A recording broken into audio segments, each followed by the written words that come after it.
kung nasaan ako. Hindi ko muna sasabihin. Pero lap trip. O yan, sige, go. Yan. Medyo, yes. Yan. Yan. Medyo, ano lang ako mga kahombre ko. No, Jensen. Gusto mong pagsasampalin kita dyan? Huwag ka maingay. Hindi ko pwedeng sabihin kung nasa ano ka basta. O, tinan nyo, may mga kulambo. O, hindi ko to kwarto. Pero nasa isang, ay, kulambo ba to?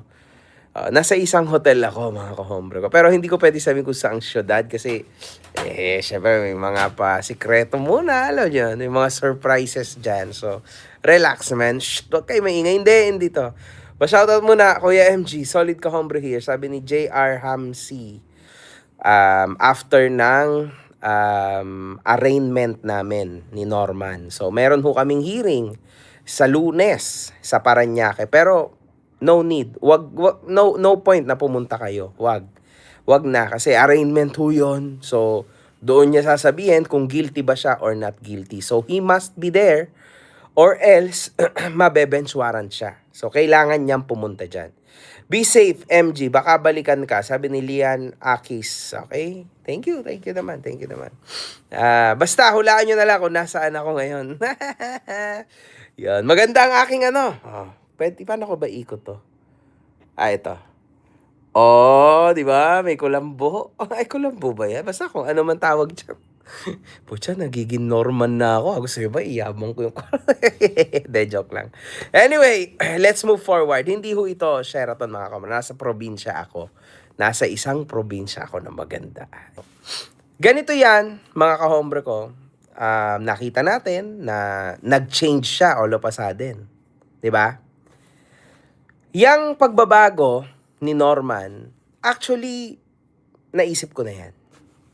To tell you the truth, mga kahombre ko, no, just because unjust vexation yung ikinasok ko sa kanya na pumasok, di ba?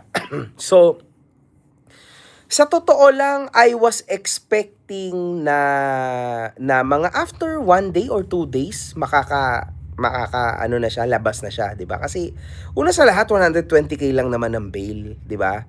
Pangalawa, sabi mo may group of lawyers ka. So, usually madali lang humalabasan 'yan. No, kasi uulitin ko, unjust vexation lang. Tama naman, unjust vexation. Everybody knows, man, na makakalabas ulit siya. Sa totoo lang, ang haba ho nito, Ilang araw siya, Tuesday, Wednesday, Thursday. Friday. Naka 4 days siya. Diba? Mga 5. More or less, 5. So, nakalaya siya ngayon. Alam nyo din naman, no, na meron ng bagong panukala ngayon na pwede ka na rin mag-bail ng weekend. Para naman mawala na sa utak ng mga tao, yung nasa utak ni Norman, madalas noon, sinasabi niya, di ba? Ihohoyo kita ng Friday para Saturday, Sunday, nasa kulungan ka, Tuesday, Wednesday ka, mga Tuesday ka na makakapag-bail.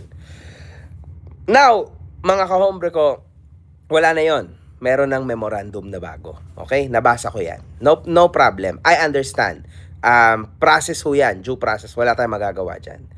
Now, isa pa, mga kahombre ko. Kung maalala nyo, which is totoo din, I can confirm it at nilabas naman niya sa media, di ba? Na naghain ho ng motion ang CIDG. Kumbaga, sinabi ng CIDG na for them, si Norman ay isang danger sa community. So, hindi dapat taasan ng bail or wag hayaan mag-bail. Yun ang sabi ng CIDG. Naibalita rin yan, di ba? And kami rin, nag-motion din kami. Hindi ko yun pwedeng sabihin kung ano yun, baka kasi masubjudice ako. Pero yun lang. Now, ngayon, let's move to here. Ito hong kaganapan, mga kahombre ko, kay Norman ngayon, no? Bawal ko kasing pag-usapan yung kinasok ko sa kanya, di ba? Kasi bawal yon. Hayaan na lang natin na ang court ang magdesisyon dyan sa mga ganyang bagay. Pero anyway, mga kahombre ko, mabalik tayo kay Norman. Nakita nyo lahat na he's a changed man now. Nagbago siya, tama? Nagbago siya and parang nadala siya, ganun. More or less, parang humingi din ng pasensya, 'di ba? Nakita nyo lahat, 'di ba? Pero I actually doubt this. Magde-name drop ako sa inyo. Para kasi sa akin, mga kahombre ko, no? Ito, opinion ko, no? A person like Lakas Tama, like maybe kahit ang aking katunggali na si Nico David, sino pa ba na pwede kong maihalin tulad? Yung tipong sobrang grabe na talaga. Marami pa naman yan. Pero dyan na lang tayo sa dalawa na yan kasi sila yung madalas ma-feature dito sa channel ko, no? Para sa akin yung dalawa na yan, mga kahombre ko. Pag kaya na nag-repent, okay na yan. Wala na yan. Tulad na nangyari sa akin, di ba? Because social media, game lang to, kumbaga. Para sa amin tatlo, ito para sa akin, Ako, si Nico David, even si Lakas Tama. This is just social media game for me and them. Okay? Siyempre, kinasuhan ako ni Nico David. Siyempre, ganun talaga. It happens, di ba? Okay lang yon, I understand. Sige lang, let's move forward. Pero, mga kahombre ko, yan, si Nico David at Lakas Tama, pwede silang mag-repent. It's okay. Okay lang yon. Hindi naman sila scammer, wala silang napaiyak na mga tao, wala namang ganun. 'Di ba? So, well, sila Lakas Tama siguro pinaiyak yung mga babae, pero hayaan mo na siya doon. Ewan ko na din. Basta, anyway, hindi siya nanarantado ng kung sino man. 'Di ba? Yung tipong OFW, yung tipong, alam niyo naman, yung galawan na ganyan, 'di ba? Hindi naman niya ginawa yon. So, kumbaga, shit niya na yan, bahala sa buhay niya, 'di ba? Pero, if they repent, tulad ng ginawa ko, it's actually possible. Pwede, 'di ba? Aminin mo lang lahat ng kasalanan mo, man. It's okay. 'Di ba? Wala namang ibang tao na maghahabol sa iyo na, "Oy, ini-scam mo o akin na 'yung pera ko." Wala namang ganyan, 'di ba? But this guy is different. Alam niyo na 'yan. This guy is very different. Hindi siya pwedeng magganon eh. Alam niyo 'yon. I highly doubt na ito this will go far. Itong pagiging mabait niya. I really, really doubt this. I really, really doubt this, mga kahombre ko. So, I don't know. I mean, surely, I don't know. Hindi ko naman hawak ang buhay niya o ang utak niya. Pero, I really doubt this. Sa takbo, no, ng situation, I doubt this. Pero, hindi rin ako pwede maawa. Kasi kailangan pagbayaran mo ang kasalanan mo. Okay? Pero, kung tactic niya to, this is a nice tactic.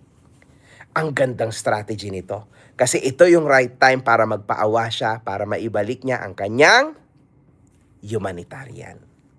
And, isa pa, two birds in one stone lang. Ito yung stone, di ba? Tas dalawa mahihit niya.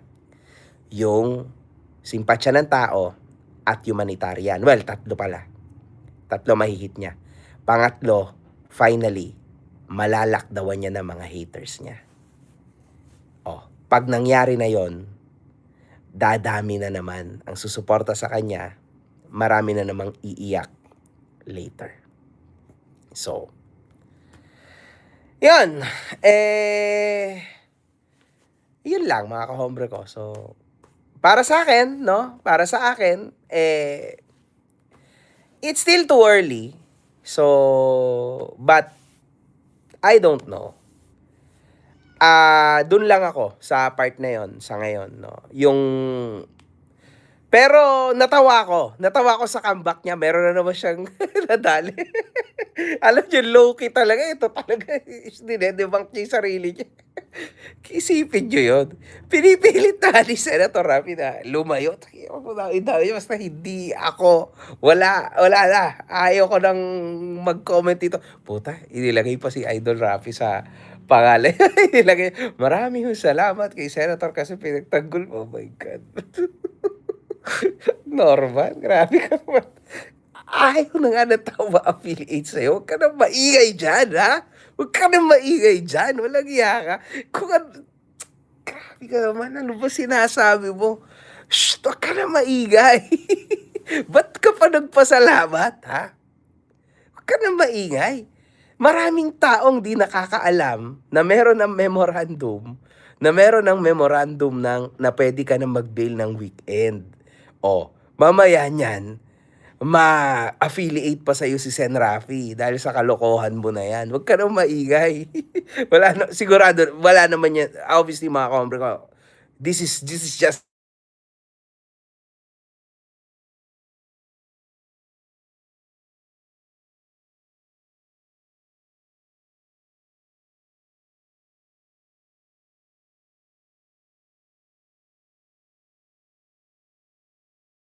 this will continue mga kahombre ko. This will definitely continue.